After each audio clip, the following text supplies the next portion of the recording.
Thanks for being here. Subscribe to Cheating Stories Best, so you don't miss new stories. Becky had always been conservative, both in her political views and in how she handled money. She could be described as morally upright, and she insisted we attend church every Sunday. I have to admit, I loved the life we had together and appreciated the structured plan Becky had envisioned for our future. By contrast, I was not as organized. I wanted to be a good provider, but I often struggled to find the right path. Becky seemed like the perfect partner for me, and I was more than happy to follow her lead when it came to building our life together. While Becky appeared to be exemplary in many traditional ways, our relationship was also marked by a strong physical and emotional connection. We didn't venture into anything extreme, but we were open with one another, exploring our thoughts and sharing our personal ideas about intimacy. Occasionally, we tried new things, including light experimentation within the boundaries of mutual respect and comfort. In private, Becky was much more expressive than one might expect, and I believed that we were deeply fulfilled in that part of our relationship. Sometimes we made love tenderly, and sometimes there was more intensity, especially when she had enjoyed a glass of her favorite Napa Valley Chardonnay. It never once crossed my mind that I might not be enough for her. That night, as I stood in the doorway, what I saw overwhelmed me. I watched her with someone else, her boss. I could not comprehend why she would want to be with another person. Why wasn't I enough? Why wasn't I the one she needed? As I mentioned before, I've always been more relaxed by nature than she was. Many of my friends would describe me as easygoing. Perhaps I can be a little self-focused at times, but I've never been particularly interested in politics. I tend to be skeptical of both major sides, and while Becky was careful with money, I was the opposite. If not for her commitment to budgeting, we probably would not have saved much at all. In many ways, we balanced each other out perfectly. I worked as a lead engineer for a company that designed and supplied various fasteners to manufacturers. While it may not sound glamorous, I found the work exciting and intellectually rewarding. Our clients came to us with technical challenges, and I developed practical solutions to meet their needs. Becky, meanwhile, earned a degree in marketing but had difficulty finding a suitable job in Oklahoma City for some time. Eventually, she was hired by a mid-sized advertising agency that primarily worked with local car dealerships and small businesses.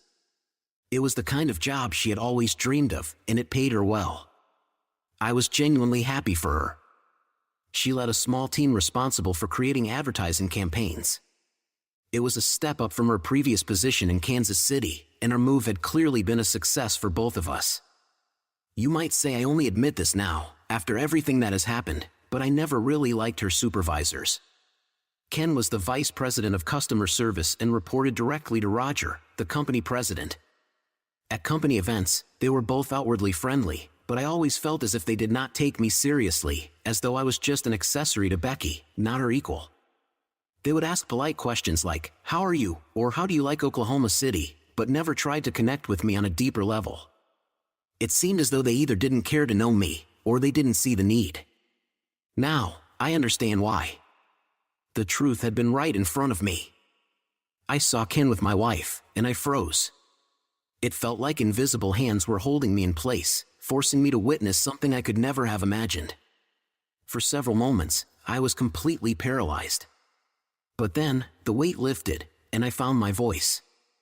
Overcome with emotion, I shouted, "Get away from her, Ken!" They both turned their heads toward me, startled. They froze. Both of them stopped moving immediately. The look on Becky's face was one of absolute shock.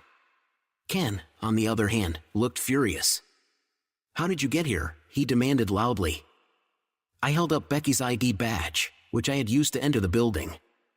I didn't feel the need to say anything else. That was explanation enough. I noticed Becky's hand behind her back, trying to push Ken away, but he didn't move. He kept his grip on her, still standing too close, his hands holding her at the waist, keeping her against the table. "You need to leave, both of you," I said, my voice louder now. Ken shouted, "You need to get out of here." "No," I replied calmly. "You, Ken, and you too, Becky." Becky began to push him away more forcefully. "Let go of me," she yelled. "Ken," I said, "get away from me." Still, Ken didn't move. He just stared at me, expression blank but intense. Oddly, in that moment, I was almost relieved that he wasn't pretending to be ashamed or backing down. Maybe part of me didn't want to see him try to act like he was doing her a favor, like what I had seen was somehow a misunderstanding. Perhaps I should have stepped in physically, but my thoughts were racing. I couldn't think clearly. The shock of what I had witnessed was too overwhelming. The woman I had believed to be conservative and loyal was now someone I barely recognized. All I wanted in that moment was to get out of there. I turned around and walked out, closing the door behind me. "Jim, wait!" Becky screamed. But I didn't wait. I couldn't. The only thing on my mind was getting as far away from that building, and from her, as possible. Her employee badge slipped from my hand as I broke into a run. I rushed to my truck, unsure of where I was going, but knowing I had to move. I jumped into the cab, started the engine, and sped out of the parking lot. I glanced into the rearview mirror but didn't see Becky following. I figured Ken was still there, and maybe whatever was happening hadn't ended. I had expected Becky to come running after me. I knew she was panicking when I left, but apparently, not enough. Ken hadn't looked like he was ready to stop, judging by his reaction when I entered the room. I had only been driving for a few minutes when I realized I was heading toward our house. My mind was in chaos. Tears streamed down my face. And then, suddenly, it hit me. Somewhere deep inside, I had already begun forming a plan. I was going to go home, pack my things, and find somewhere else to stay for the night. I couldn't be near her. Not after what I had seen. My phone vibrated in my pocket. I pulled it out. It was Becky. Reluctantly, I answered. "What do you want?" I asked, my voice strained. "Oh God, Jim. I'm so sorry you had to see that," she said softly. I said only 3 words before ending the call. "You, Becky." I hung up and threw the phone onto the seat beside me. As I drove, I started mentally listing the things I would need over the next few days. When I reached the house, I went straight to the kitchen and grabbed a few garbage bags. In the bathroom, I threw all my toiletries into one of them. I went to the closet, grabbed a pair of shoes, and began tossing in shirts and pants. Once the bag was full, I tied it shut and moved to the dresser. Starting with the top drawer, I gathered socks, underwear, t-shirts, shorts, even an old swimsuit from the bottom drawer. From the top of the dresser, I grabbed my watches and a bottle of cologne. All of it went quickly into the second bag. Then I opened the drawer of the bedside table and saw my .38 Smith & Wesson. I didn't think I would need it, but in my panic and confusion, I threw it into the bag. I looked around the room once more. There was nothing else I needed. I tied up the second bag and carried both to the front door. Then I went into the home office to grab my laptop. I placed it in my backpack along with a phone charger and headed back to the door. Just as I reached for the bags, the front door suddenly swung open. Becky was standing there. She stood about 10 feet away from me. It was obvious she had dressed in a hurry, her red hair was tousled, and her face was streaked with tears. We both froze in place. "Jim, I'm sorry you saw that," she said quietly. "Why did you come to my office without calling?" I replied, picking up both bags and walking toward the exit. That was all I could say. "Wait, Jim, please. Just talk to me." She stepped in front of the door, blocking my way. "Move, Becky," I said firmly. "Get out of my way." Her eyes widened. I'd never spoken to her like that before. "I've never laid a hand on a woman," I growled, the fury burning in my chest. "But if you take one more step toward me, I swear, you'll regret it." I didn't recognize my own voice. Becky must have seen the fire in my eyes, the uncontrollable rage in my expression. And for a second, I wasn't sure what I might do if she didn't move.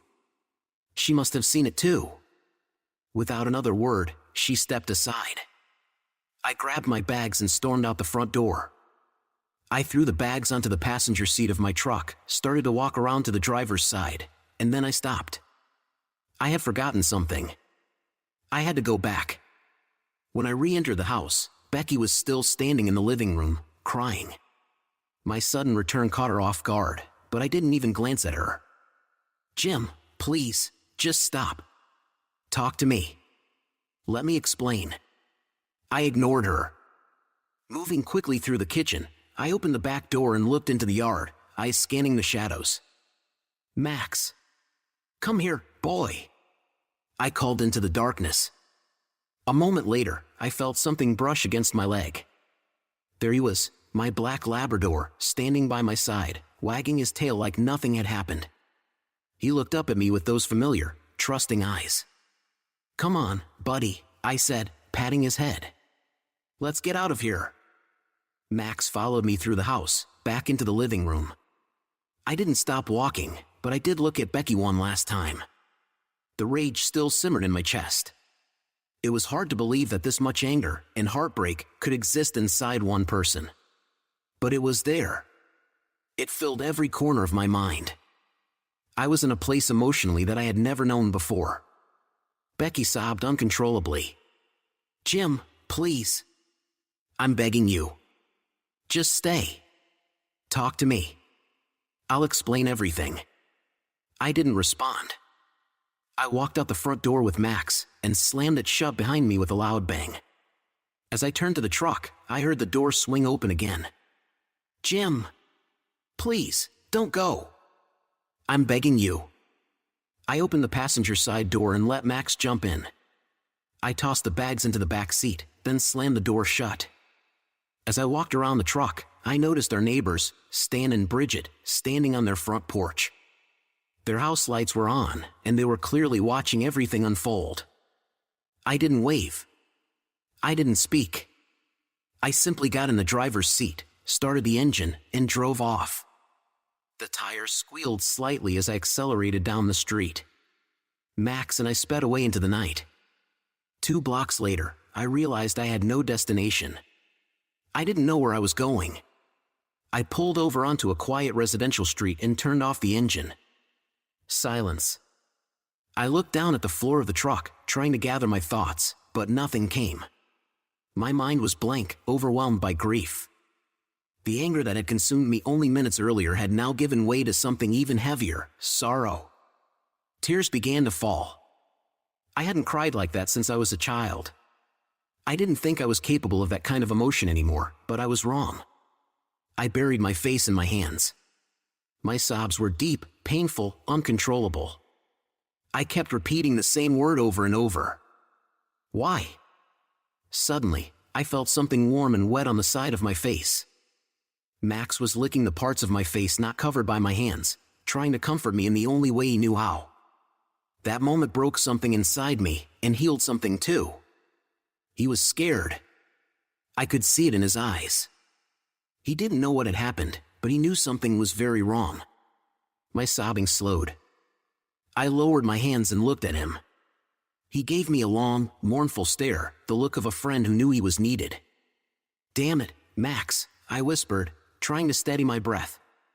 "What do we do now?" Through tears, he looked at me with an expression that made it seem as though he was wondering the same question I had asked myself. What now? "We will find a place to stay," I told him, "and figure things out in the morning. But first, I needed something to help me sleep." "We will stop at the liquor store," I added. "I think I need some medicine tonight." The next morning, I woke up with a terrible hangover. My head was pounding. I turned my eyes to the nightstand. There was about an inch of vodka left in the bottle. "God, you should not have done this to yourself," I muttered aloud. The memories of the previous night began returning, slowly and painfully. The hangover clouded everything. I felt disoriented. I did not even know what time it was at first. Then I remembered Max.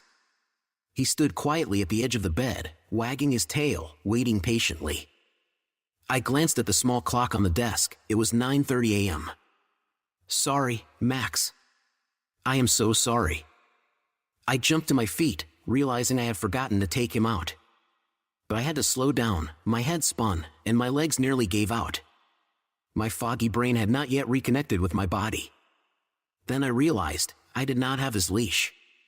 It must have been one of many things I left behind in my rush to leave home. I took the belt from my pants and used it as a makeshift leash. I also grabbed a small trash bag from the bin next to the table to clean up after Max. Using the belt, I led Max outside to the patch of grass next to the motel. The daylight was sharp and painful to my eyes. It made my headache even worse. I remembered that I needed to call work. I reached into my pocket for my phone, but it was not there. We had to find it, and fast. After Max finished his business, I said, "All right, Max. Here is the plan. First, I will find some painkillers. Then I will call work and say I am sick today. After that, we will get something to eat." My stomach was twisting. I hoped that some food might settle it. I found the phone in my truck and turned it on. It vibrated constantly as it powered up. Becky had tried calling me 8 times and had sent nearly 10 messages. I did not want to deal with any of it. Not now. I ignored her calls and texts and instead called my boss. I told him I had a family emergency and would not be coming in today. I might need a few more days off next week. He understood. Carl, my supervisor, had 5 children of his own. He always said that family came first. "Take all the time you need, Jim," he said gently. His sincerity gave me some comfort. At least one part of my life, my job, seemed to be in order. Later, Max and I sat in the McDonald's parking lot and ate our breakfast. I had a sausage McMuffin. Max had an egg McMuffin, which he devoured in seconds. I sat quietly, thinking about what I had seen the night before. Sadness weighed heavily on me. I did not cry, there were no tears left. I just felt hollow. Completely empty. It was like my entire world had collapsed around me. Now, I truly understood what people meant when they talked about a dark cloud hanging over you. The world I now lived in was entirely different from the one I woke up in just yesterday morning. I began thinking about what would come next.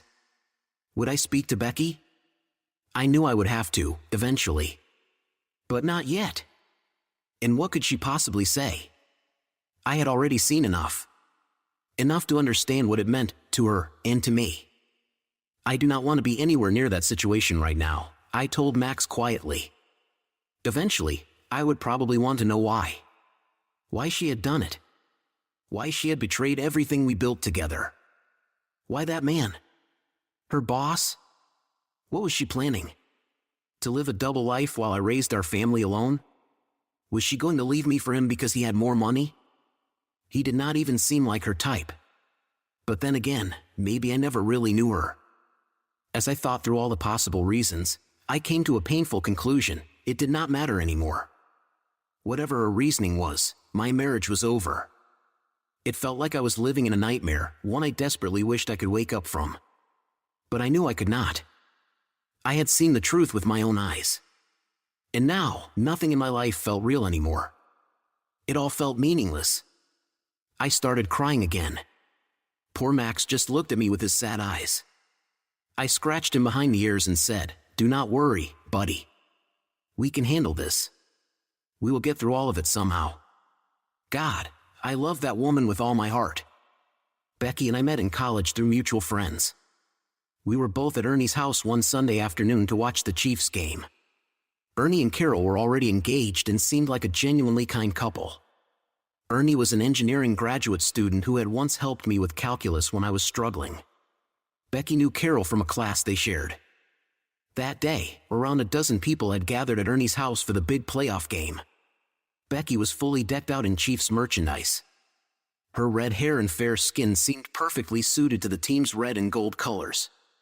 She even had the Chiefs logo painted on her cheek. I first noticed her when I entered the kitchen with the beer I had brought. She was helping Carol prepare snacks, and the two of them were energetically discussing how the Chiefs might perform against the Ravens. A girl who knows football. That is my kind of woman, I thought. "Oh, hi Jim. I am glad you came. Are you ready? We are going to tear the Ravens apart," Carol exclaimed. "Well, I am not as confident as you, but yes, it should be fun," I replied, smiling. Carol saw me glancing toward Becky. "Jim, this is Becky, my friend. She is in a business communications course with me." "Nice to meet you, Becky," I said, shaking her hand. "So, I take it you are a Chiefs fan? I grinned and gave her a playful wink. We both laughed. I began placing the beer into a large cooler on the floor while stealing glances at Becky from the corner of my eye. She was beautiful, about 5 feet 4 inches tall, with reddish-brown hair and warm brown eyes that sparkled when she smiled. She had a slender figure with elegant curves. There was something graceful and natural about the way she moved around the kitchen. It was impossible not to notice her confidence and presence. Still, I assumed that a woman like her must already have a boyfriend, maybe even 2 or 3. Becky glanced at me. By then, I had finished unpacking the beer and was standing awkwardly, trying to think of how to keep the conversation going. I was sure she had noticed I had been looking at her. She looked at me again, this time more directly, as if evaluating me in return. "Where's your Chiefs gear?" she asked with a raised eyebrow. "You are not secretly a Ravens fan, are you?" She looked at me so seriously that it made me laugh. "No way," I replied quickly. "I grew up here. Chiefs forever." I could tell I had scored a few points with that response. Becky picked up a tray of snacks and carried it into the living room. Carol smiled at me and said, "I know what you were going to ask." "What do you mean?" I asked, trying to play it cool. "No, she does not have a boyfriend," Carol said, still smiling. "But be careful, she recently got out of a long-term relationship. That was about 2 months ago." Later, I made sure to sit next to Becky during the game. I learned that she was from North Kansas City and one of 3 children. Her father worked at a car manufacturing plant. Fortunately, the Chiefs won the game, and Becky was in high spirits. During the post-game celebrations, I seized the moment and asked her if she would like to have dinner with me the following Saturday. She smiled and said she would like that. We started dating soon afterward and got along really well. We shared similar values and visions for our future. Becky was especially clear and direct about her goals, which I admired. One evening, she looked me straight in the eyes and said, "I want to spend the next few years focusing on my career, save up some money, and eventually start a family. 2 kids, maybe 3. Once they are in school, I would like to go back to work." She watched me closely, clearly trying to gauge my reaction. I knew even the slightest sign of hesitation on my part could have ended things right then and there. Thankfully, her plans matched my own. But still, sometimes I felt a little out of place around her. She was stunning. Becky was beautiful, and I had always considered myself average. For most of my life, I lived with the feeling that I was invisible to others. Who would ever really notice me? But now, walking beside Becky, I realized that people were noticing us, or more accurately, they were noticing her. Still, their attitude toward me changed. People, especially women, suddenly seemed more friendly. It was as if simply standing next to Becky made me appear more attractive. Becky and I quickly became inseparable. We enjoyed every moment together, and she brought me along everywhere she went. On weekends, if we were not at an art festival or attending a high school football game on Friday night, we were out grocery shopping or picking up clothes from the dry cleaner on Saturday mornings. Becky would pull out her to-do list, and off we would go. She always had a plan. This time, I had a plan of my own. I was going to marry this woman. I waited 10 months before proposing. I did not want to seem too eager and risk scaring her off. As my father used to say, you can swing big, but it is important to wait for the right pitch. To my surprise, and of course, my great relief, she said yes. It happened in the summer, about 1.5 years after we first met. The wedding was large, not overly luxurious, but filled with guests. We both had big families and plenty of relatives in the area. We continued working and spent the next year living in the Kansas City area, where we had both grown up. Eventually, we began to feel that it was time to try something new. Neither of us was satisfied with our jobs or the companies we worked for. We wanted more, something that would allow us to grow and express ourselves fully. We were not afraid of challenges, so we began looking beyond Kansas City. That search led us to Oklahoma City. I found a job there that aligned with my engineering background and offered potential for career advancement. When I went for the interview, I did some research and discovered that all of the managers were engineers. They had plenty of technical personnel, but they needed engineers who could also make strategic decisions. Becky and I discussed it and decided it was time to move. Oklahoma City was large enough to have a healthy advertising sector, so we were confident that Becky would quickly find a new opportunity there. I accepted the job offer, and we moved into a cozy condominium in the city center. As I settled into my new position, Becky began searching for advertising work with incredible enthusiasm. She spent hours every day polishing her resume, researching local agencies, and building contacts within the local advertising community. I had no doubt her efforts would pay off. But confidence alone was not enough to overcome the stagnation of the local economy. Oil prices were low, and the oil industry was the region's main economic driver. After a few months of tireless searching, Becky had not received a single interview. She began to lose hope. Her usual spark dimmed. One evening, I sat beside her and tried to encourage her. I told her she might need to think outside the box. I hoped she could find a role that still made use of her advertising skills, even if it was not with a traditional agency. More than that, I wanted to lift her spirits, because when Becky was sad, her emotional connection and intimacy waned. Our relationship began to feel distant. "Think outside the box, huh?" Becky repeated. I still remember how she looked at me. I could almost hear her mind beginning to turn. Her creativity, always brimming with potential, had been sparked. She perked up just a little. What I did not know at the time was just how far outside the box she was about to go, or how it would change both of our lives. After that conversation, Becky's mood improved. A few weeks later, I came home from work to find her practically glowing with joy. She had prepared a beautiful dinner and was moving happily around the kitchen. I noticed her favorite bottle of wine sitting on the counter. "Chardonnay on a weekday?" I asked with a smile. "What is the occasion?" "I have an interview tomorrow with one of the advertising firms downtown," Becky said, beaming. "Is it Simon & Simpson?" I asked. I knew that was the largest firm in the city, and Becky had often said she dreamed of working there. "No, but it is their competitor, Hartford Associates. They have a great reputation," she replied, smiling with confidence. I was happy for her, whether she got the job or not. I began opening the bottle of wine. "Well, I am sure you will absolutely impress them with your talent and energy. Before long, the whole city will know your name," I said, handing her a full glass. I truly believed it. Becky had that kind of potential and that kind of presence. As we walked into our bedroom, I raised my glass and said, "Let us make a toast to Becky Williams. Her work will soon be recognized throughout the city, and her client sales will soar, thanks to Hartford Associates." We both smiled and took generous sips of wine. I was confident that Becky would do well in her interview. I also assumed that with her spirits lifted and a little wine in her system, we were in for a wonderful evening. That, to me, was the definition of a win-win.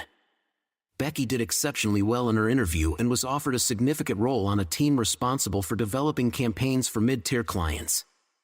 The salary was substantially higher than what she had earned in Kansas City. She told me the job would not be easy, but it offered greater visibility within the company, and a promotion was possible if her campaigns performed well. Over the next few months, we both became deeply focused on our careers. We worked long hours, but we were motivated by the opportunities ahead.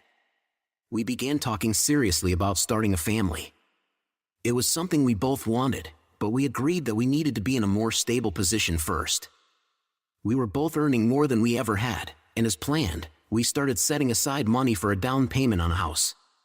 Everything seemed to be going according to plan. Then, about 4 months after Becky began her new job, she came home visibly upset. She was distracted, quiet, even a little withdrawn. It was a complete shift in her usual upbeat personality. "Becky, what happened? Did something go wrong?" I asked. She looked at me as though she had seen a ghost. "It is nothing, Jim. Just some things at work," she replied. "Becky, do not lie to me. I can tell something is bothering you. Please, talk to me." She looked at me with an almost sorrowful expression but said nothing. I could see tears welling up in her eyes. I waited silently, giving her the space to respond. Finally, she spoke. Jim. She hesitated.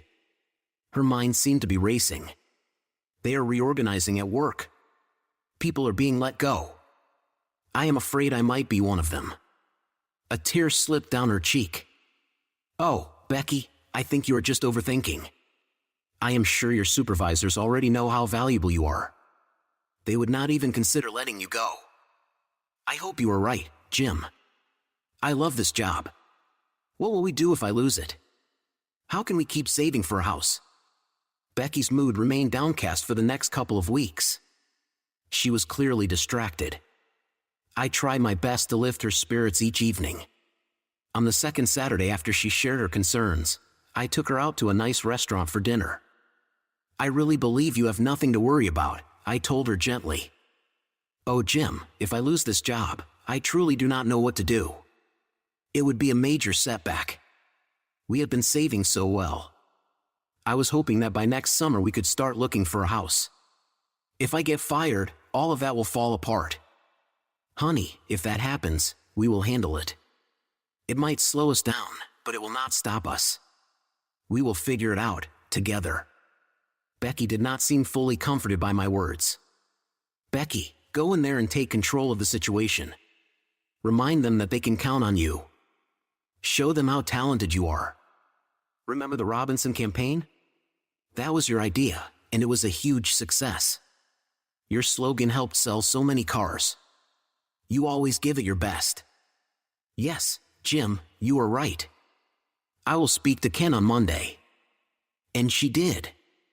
Becky went in and spoke with her supervisor, letting him know that she was committed and dependable. That conversation changed everything. Not only was Becky not laid off, she was promoted. But what surprised me most was that her mood still did not improve. I had expected her to be thrilled about the new responsibilities. With the added job security and a higher income, we were in an even better place financially. Sometimes she worked later than before, especially on Thursday evenings, when she had planning meetings. But the extra hours did not seem overwhelming, and yet, something still seemed off. Becky, how is work going since the promotion? I asked one evening. With job security and the extra money we are saving, I thought you would be happy. I am sorry you have to work a little longer, but I hope it is worth it. She looked at me with that same tense expression I had seen before when she feared losing her job. It is not about the extra hours, Jim. It is about, she stopped mid-sentence, her expression tight. I waited for her to finish, but she suddenly smiled and said, I was thinking, maybe we should start our family earlier. What do you think? Of course, dear. Whenever you want, I replied. Only now, looking back, do I realize that I should have noticed the signs. At the time, it never occurred to me that Becky could be unfaithful. She had always been strategic, focused on goals and planning ahead. I truly believed that everything was going according to plan. Her mission, I believed, was to build a family with me. But now, it seemed her true intention may have been something else entirely, perhaps to betray me emotionally and eventually leave me for someone wealthier, like her boss. He was single, and I started to wonder if they had been planning a future together behind my back. Maybe her recent mood swings had less to do with work and more to do with preparing for a separation. At that point, I knew I needed answers. But I was too angry to talk to her calmly. All I could think about was ending the marriage. She clearly did not care about me the way I thought she did. After breakfast, Max and I returned to our hotel room. I opened my laptop and started searching for legal help. After several calls, I found an attorney who could meet with me the same day. The office was small and unassuming, located in a professional building a few miles away, second floor, fifth door on the right. The sign read Robert Matt, attorney at law. I walked in. There was no receptionist, so I passed the empty front desk and looked into the main office. A man was seated at a table, reviewing documents. Hello, I'm Jim. Great. Come in and have a seat, he replied. Thank you for seeing me on such short notice.